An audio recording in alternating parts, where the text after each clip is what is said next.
Welcome to all who join us this Sunday morning on Zoom. We very appreciate your interest and support. And we are honored and delighted to have you, Hans, once again, addressing our California East Bay Festival supporters. In 2017, our festival screened the fantastic film, also based on Hans's book, The Menton Affair, or The Bone Collector in its streaming change title, which now can be seen on Amazon Prime. Our supporters were lucky to have met you, Hans, then in person. My close relationship with Hans and his wife Betty, which started when we resided in the 1990s in Holland, continues ever since, spanning over 35 years, and made it possible to premiere these movies based on Hans's books in our festival. So thank you from the bottom of my heart, Hans, for all your wonderful assistance in facilitating having the films screened at our fest. Before we begin with the interview, I would like to remind that this year's festival will start on March 7th through March 12th in live at Century 16 Theatre Pleasant Hill and in streaming from March 15th through March 25th. The lineup of great films from around the world, which we include documentaries, shorts, and feature films, is thanks to the amazing work of the festival board members, its director Riva and Gabor, who is now handling today's Zoom.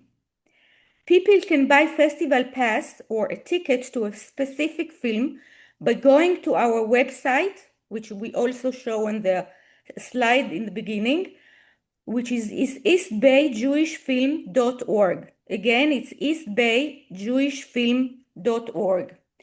We encourage people to purchase their tickets ahead of time to guarantee space. The Judenreich, or the Jewish Council, as the movie, the subject of today's Zoom, will be shown only in live on Sunday, March 8th, and the two parts will be screened at 3 p.m. and 7 p.m. at the Century 16 in Pleasant Hill.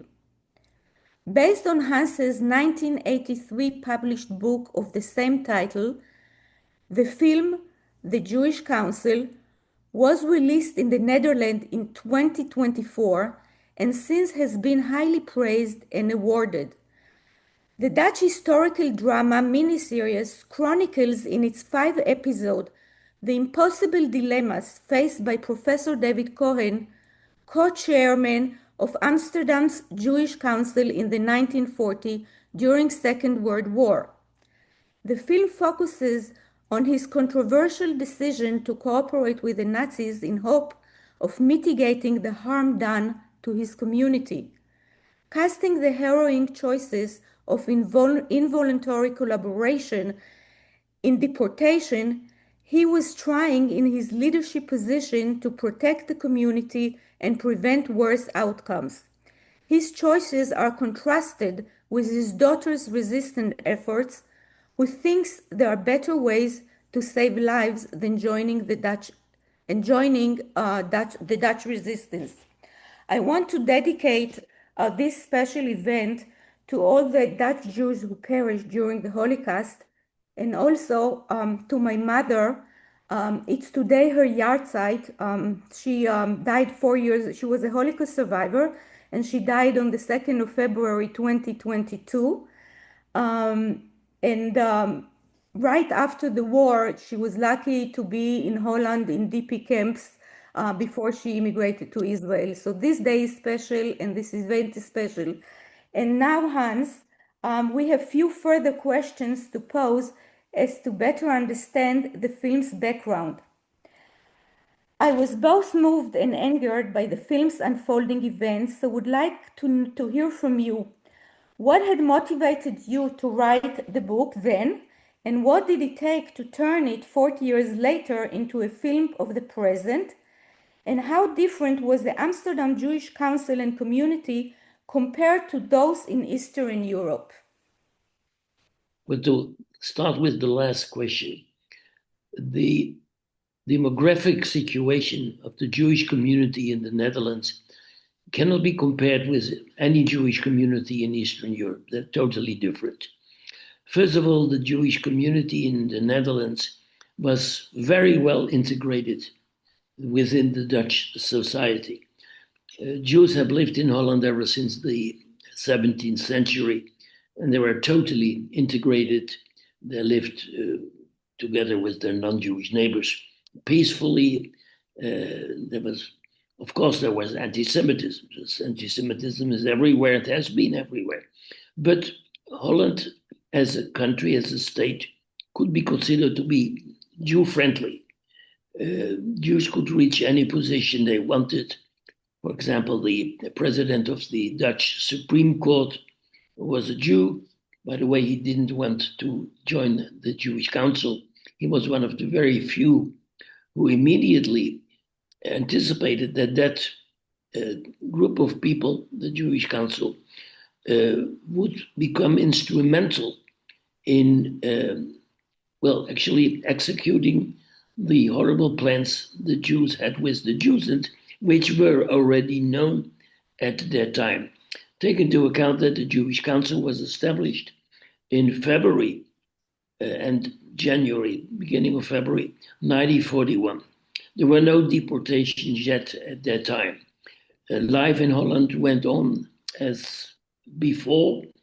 There were a few anti-Jewish measures taken by the Germans, but on the whole, one could say that nothing serious happened.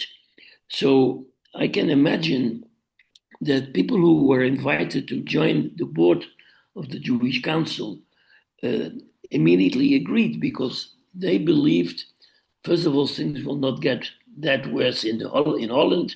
Holland is a decent country. Second, as long as we are there and as long as we can work together with the German occupier, we can also, let's say, prevent them from doing evil things. We can talk to them. If we stand between the Jewish community and the German occupier, we can be probably more helpful to the Jews than to the Germans. Once the opposite will be the case, once it will become evident that our work is first of all beneficial for the Germans and not for the Jews, then we can always stop working for. And this is actually what the position was. Just to give you an idea about Holland at that time, when the Jewish Council was erected, they were not elected. They were not elected people.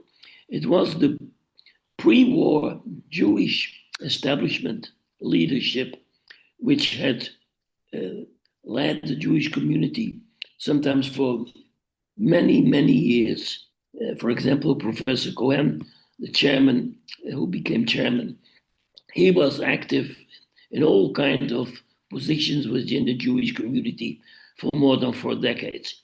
He was a very prominent member of the International Zionist Organization. He was on the board. He worked together with all the big Jewish leaders. He was very much respected. He was a university professor, and the Jewish community adored him. And then we have the second one, Abraham Usher, his co-chair. Usher was a totally different person. They admired each other because each of them was different from the other. Cohen was a typical intellectual who loved to sit in his study room and read and write. On the other hand, Abraham Usher was way more streetwise. He was a man of the world. He owned one of the most prominent diamond factories in the world. The Usher cut, the way they polish diamonds, was known all over the world. He was a multimillionaire. He owned one of the most prestigious diamond factories in the world. And he was a very prominent politician. He was heading the Liberal Party in the Netherlands. Everyone knew him. And he and Abraham Usher were actually a perfect couple, because Each of them had qualities the other missed.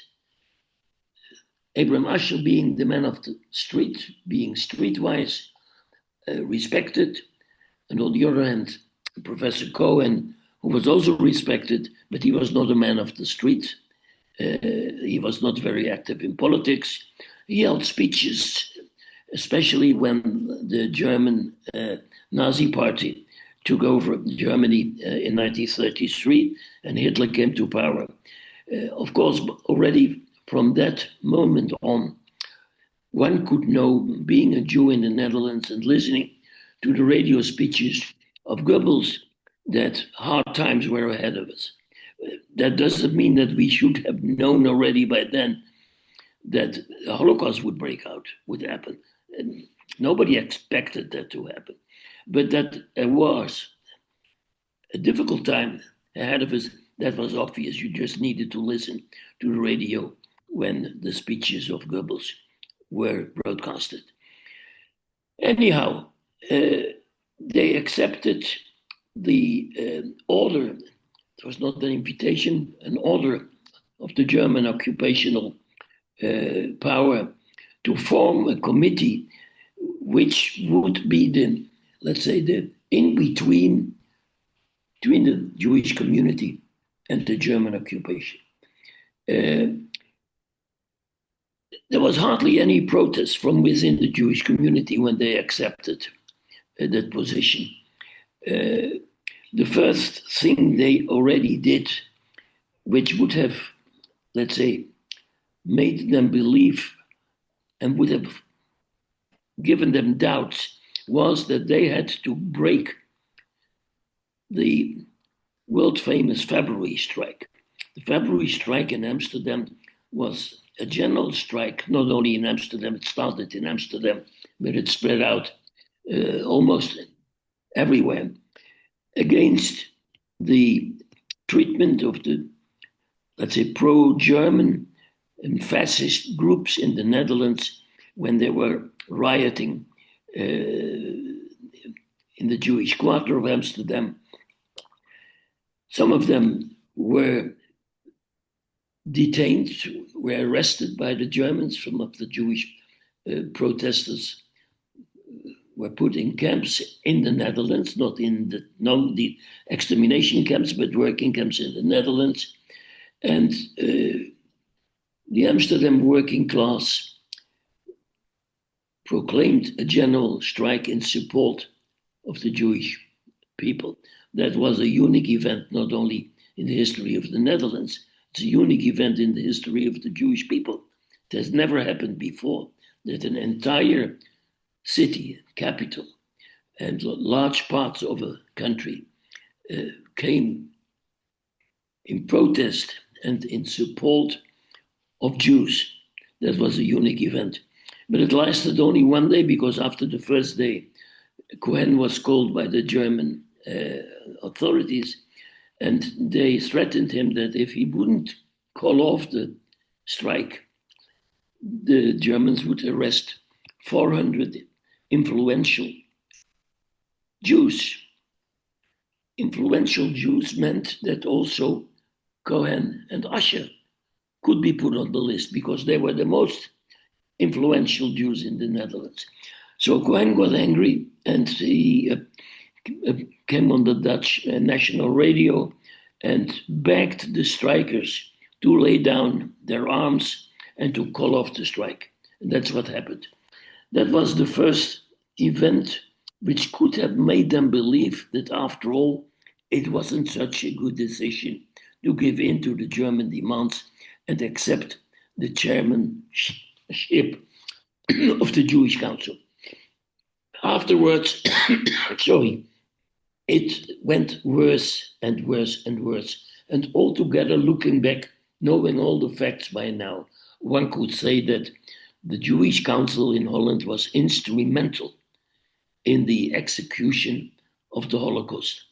140,000 Jews were living in May 1940 when the Germans invaded Holland. Out of this 140,000, something like 25,000 were German Jews who managed to flee to Holland after Hitler took over. So there were refugees actually. But the bigger part, something like 110, 150,000, were native born Dutch Jews. To cut a long story short, out of this 140,000 Jews, something like 106,000 managed to survive. All the others were deported and went to the extermination camps and gas chambers. This is the highest percentage of Jews killed by the Nazis in entire occupied Europe, except for small ghettos in Poland, in Eastern Europe.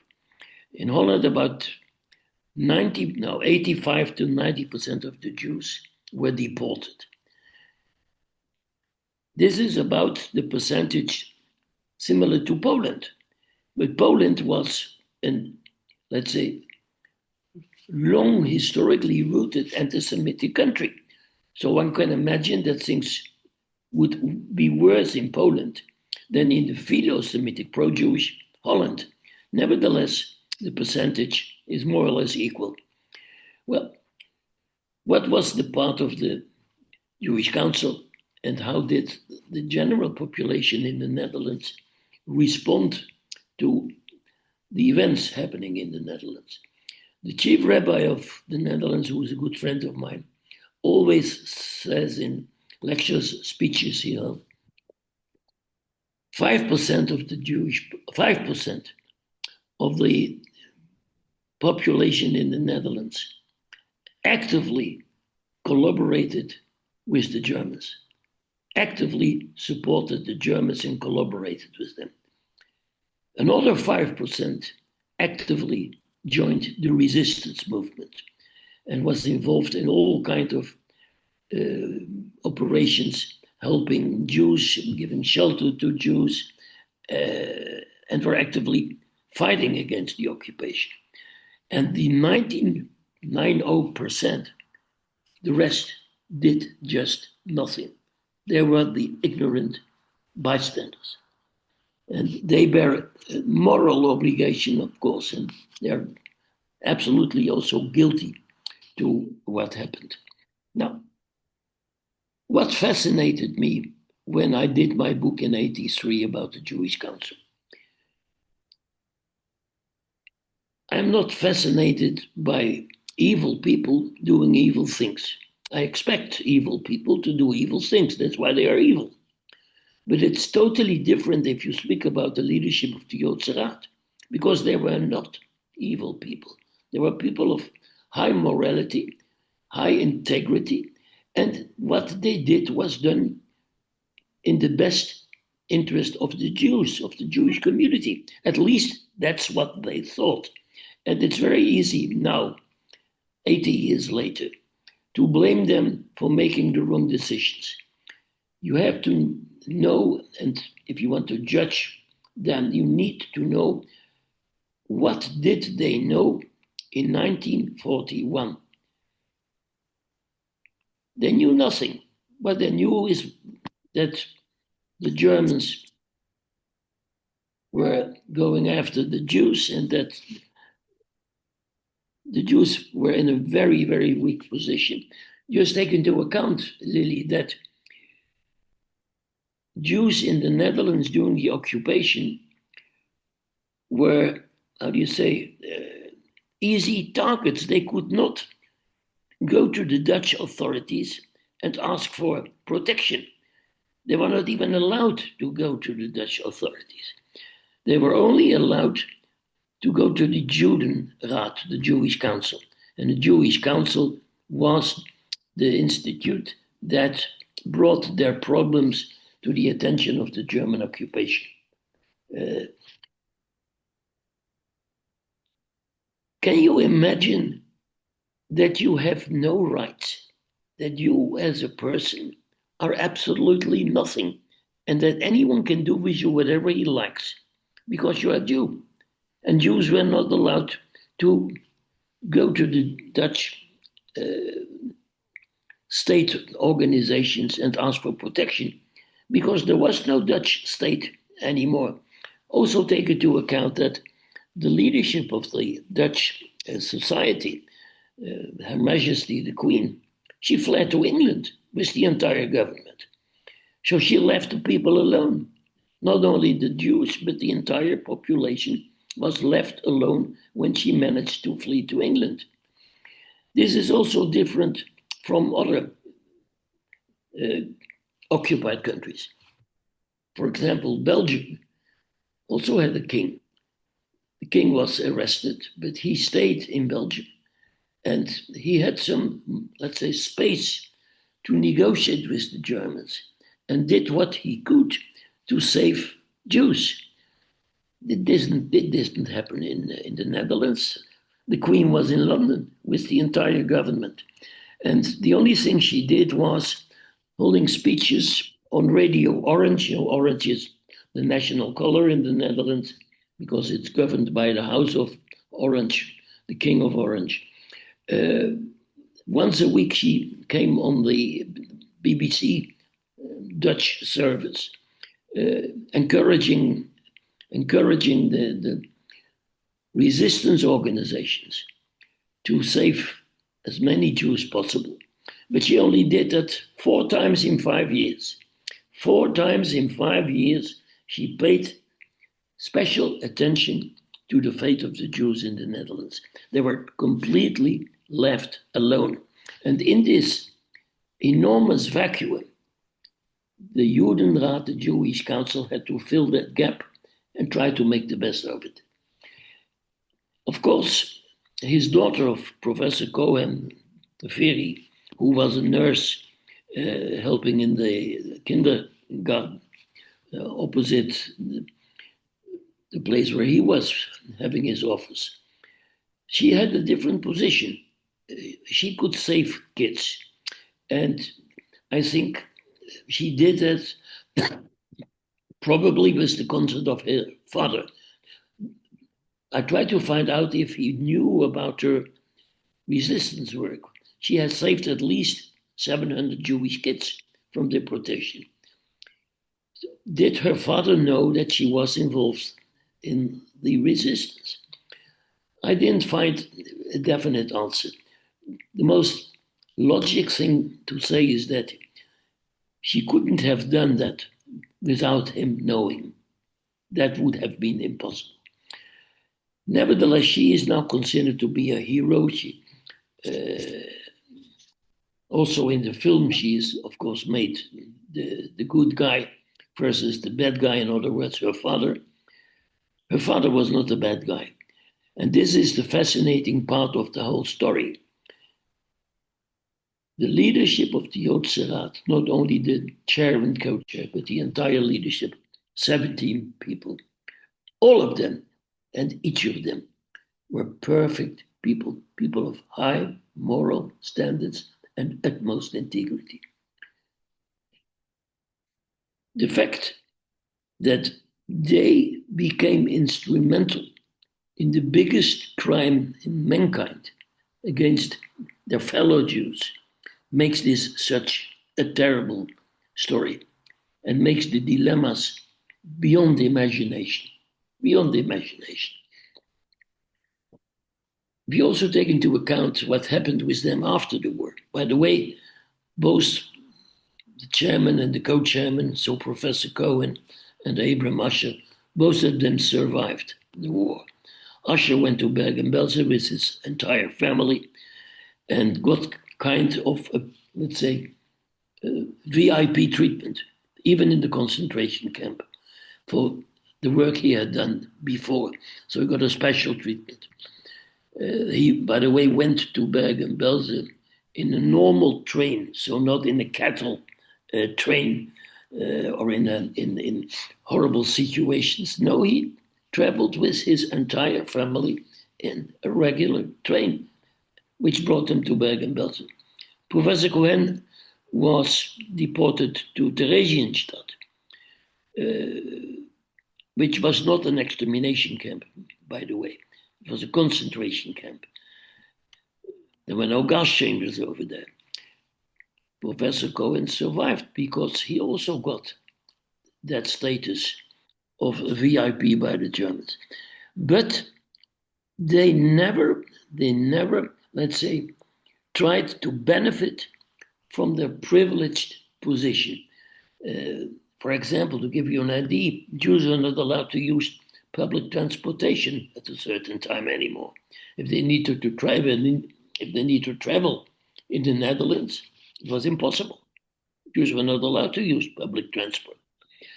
Only the leader, the chair, and the co-chair of the Judenrat got permission to use the tram in Amsterdam and the trains outside Amsterdam. Second class, not first class, second class. But nevertheless, they had that kind of advantages. But they never exploited it. They never, let's say, made use of the privileges they had. They were decent people, and they did the best they could. But they went too far from one step to another. And then at a certain point, there is no way back. That's the horrible thing. If you step by step go too far, you will reach a point where there is no way back. And you need to continue, even if you don't want anymore.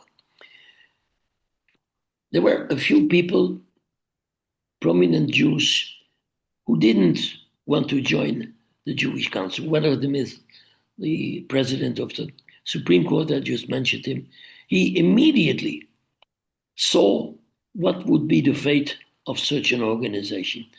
Already in 1941, after the council was established, he was asked to join because he was a prominent Jew, president of the Supreme Court. He said, no, I'm not going to join because eventually you will become a tool in the hands of the Germans and they will let you do the dirty job. This is going to happen. So he refused to join. He didn't survive, but he died a natural death in 1942. And there were a few of them. And especially the Jews from the working class who lived in the Amsterdam ghetto, the poor Jews. None of them wanted to join the board of the Jewish Council. The leader of the Diamond Workers Union, he was also invited to join. He joined with all kinds of reservations and second thought, but after a few meetings, he already decided to leave. And there were a few others who also left. All the others stayed on because each time when they were confronted with horrible decisions made by the Germans, one after the other, each time one of them, for example, said, no, we can't accept that anymore. We need to stop. We need to stop. We can't go on with this. Then Cohen managed to convince them to stay on, to remain.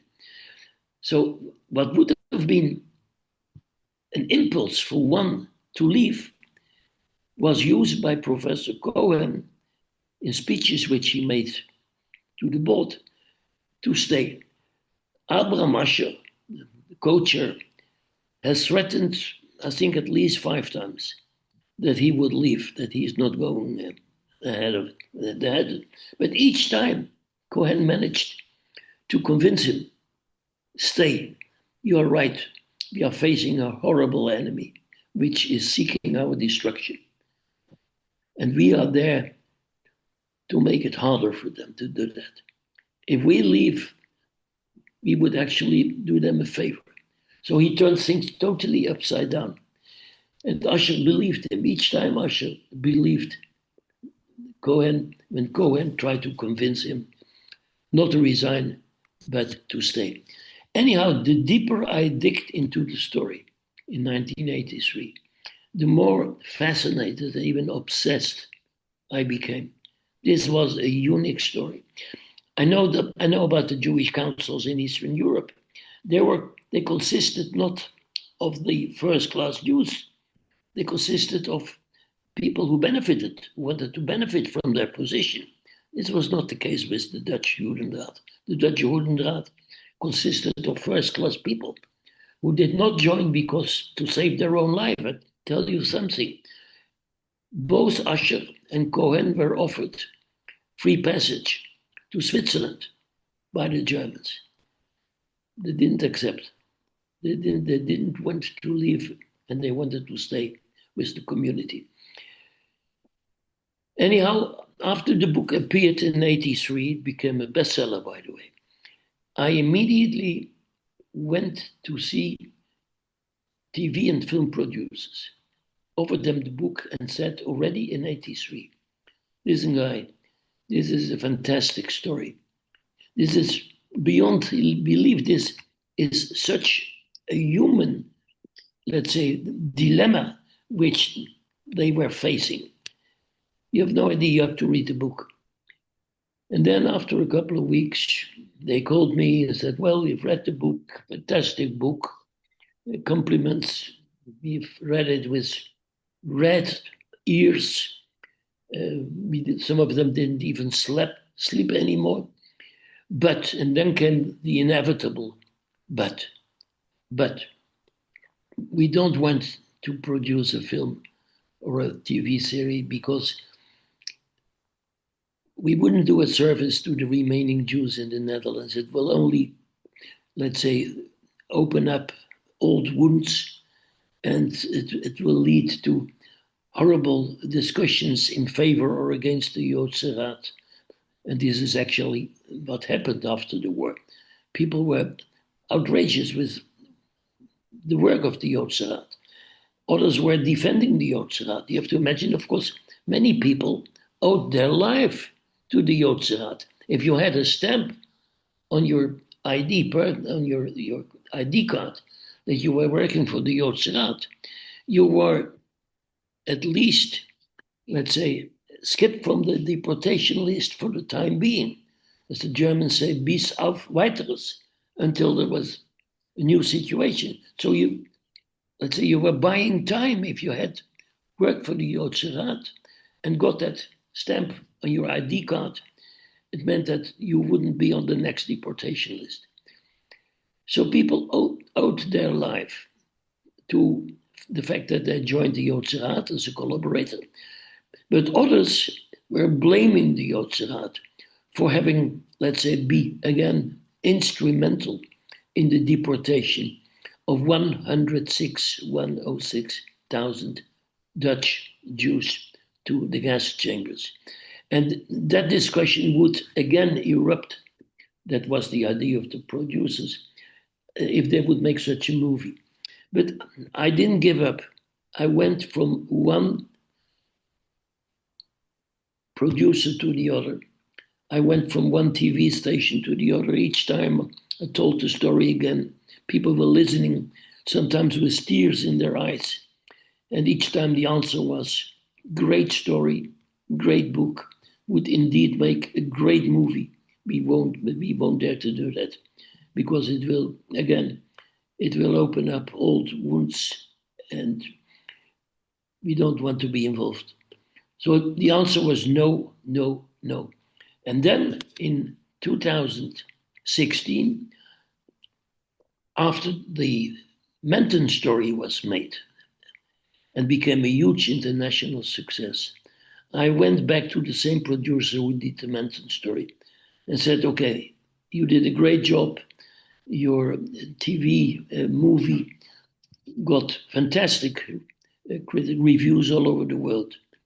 I have another story, which is at least as fascinating as the Menton story.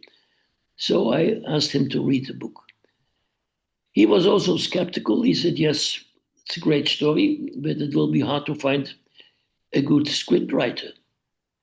I'm not quite sure if we will be able to find the right guy to do the script. And that was indeed quite a problem. I fully agree. But anyhow, finally, they got a fantastic scriptwriter lady who did the synopsis and who did also write the synopsis treatment, and at last also the script. And she did a great job. So then the producer, who also did Menton, said, okay, we are going ahead. Of course, we need to have a TV station in the Netherlands willing to air it, and we need to have the budget. Well, the budget was easily found. It became the most expensive TV series ever made in the Netherlands, budget of $5 million, which for such a small country is a tremendous amount of money. And it was made 5 installments, 5 episodes, and it got the most lyric reviews all over the world. If I walk in the streets in Amsterdam, not a single day there's no one stopping me and starting to talk about the Joodse. You have no idea what impact it had. First of all, because of the story as such, and also second, because the cast was enormous, terrific cast. The one who played Professor Cohen is the #1 actor in the Netherlands. And for one reason or another, as from the very first day, let's say, he got the right, let's say, fascination for the story, because you need to feel the way I do if you want to do the right performance. And this guy, Bokma, from the very first moment I met him, I told the producer, he is the guy. And the son-in-law of Professor Cohen, who I know quite well, he's a little bit younger than I am. He said to me, he came to the set a few times, he said, if I see Bokma sitting behind his desk with his glasses on, it's my grandfather sitting there. He is my grandfather sitting there. The similarity is, of course, only the grandson could know that. Similarity is unbelievable. It's really my grandfather sitting behind his desk. Well, briefly, this is the Joodse Raad story. I can conclude with telling the audience watching now that after the war, both the chairman and the co-chair were facing a criminal trial. They were arrested, put in jail, and expecting a trial for being instrumental, having been instrumental in the deportation and consequent murder of 106,000 Dutch Jews. Just imagine 2 men who have lived their entire life with the idea that they needed to help Jews before the war in different situations, during the war, and now after the war. They were facing a criminal trial for the work they have done during the Second World War, while the Queen of the Netherlands was in London. So this also became a huge scandal. And I found it necessary by doing this story also to show the world that Jews were totally kept, let's say, alone. There was no one in the Netherlands who was interested in their fate. As the chief rabbi said, and still says, 90% of the population was ignorant. They were not in favor of any discrimination against Jews. They were just not interested. Give an example. At a certain time, Jews were no longer allowed to go to the cinema, to the movies. So behind the cashier, there was a sign, Jews not admitted. Nevertheless, the number of people going to the cinema during the 5 years of occupation was the highest in the history of Dutch movies and cinemas, higher than before the war. And that was the general situation. The parks were closed for Jews. The swimming pools were closed for Jews. Do you think that there was one guy not going to the swimming pool because Jews were not allowed? They went. Jews were left alone. And the only one who took care of their interest was the Jewish Council, and they were unsuccessful. Unsuccessful because it was an impossible job. How could you be successful with 106,000 poor Jews? Because the majority of the Jews in Holland, especially in Amsterdam, were very poor people. How can you expect the Jewish Council to be successful, to rescue them and to help them? Impossible.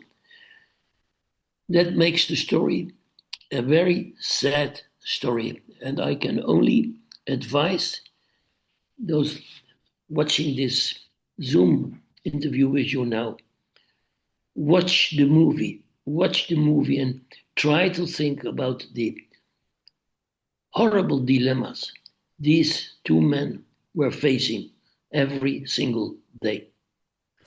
Hans, I want to leave also some time so people from the audience, if they have questions, they can write them on the chat. So we'll gather them.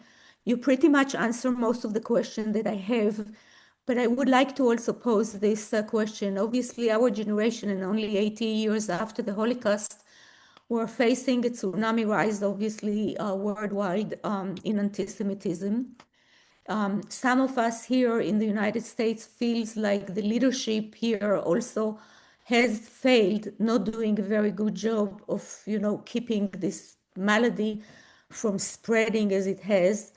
And I was wondering, obviously, and also for future generations, what would you suggest or advise, to current leadership dealing so we won't find ourselves once again in such terrible predicaments.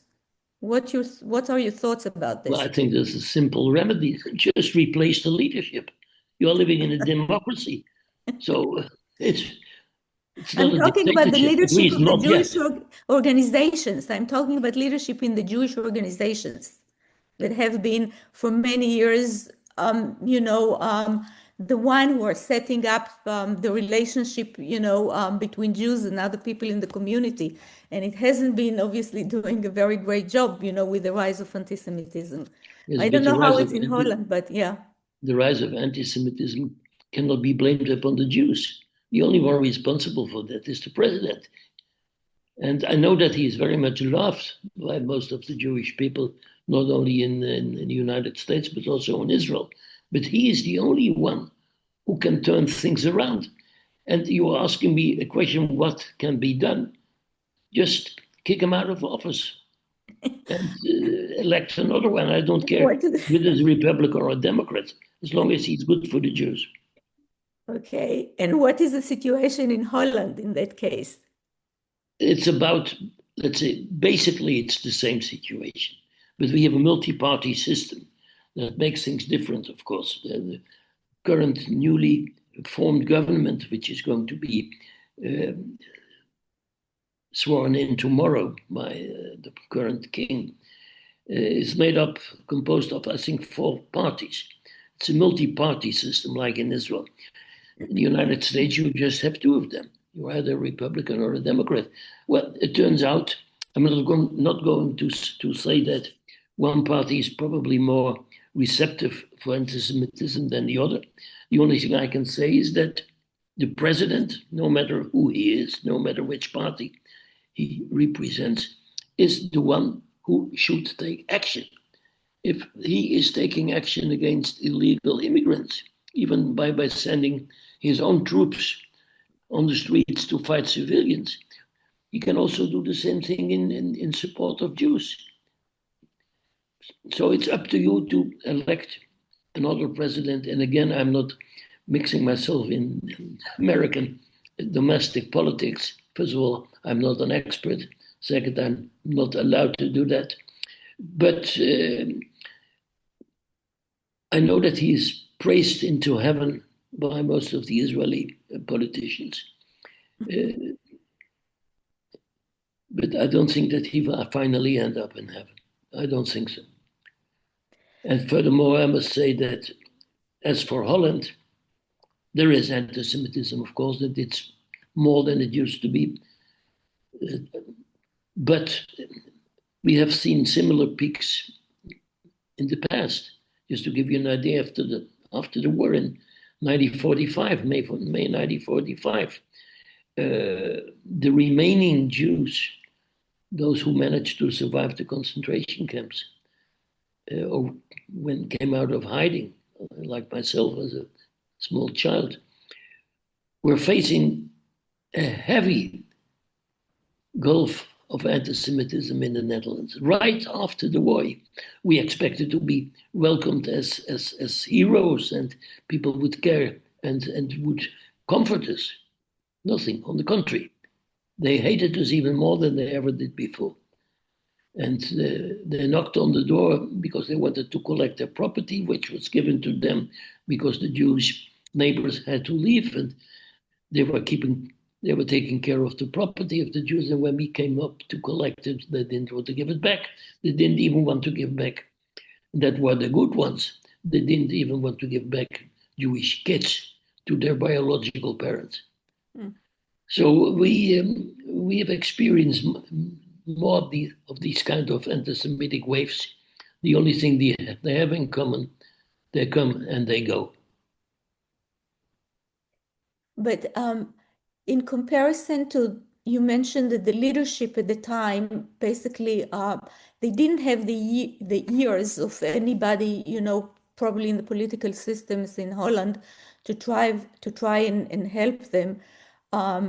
I was wondering, nowadays you have a leadership, in Holland that basically do have the ear of politician in Holland, to raise the issue and make sure that there are response to it and the proper legalization, to make sure that these things just not go out of hand and spread.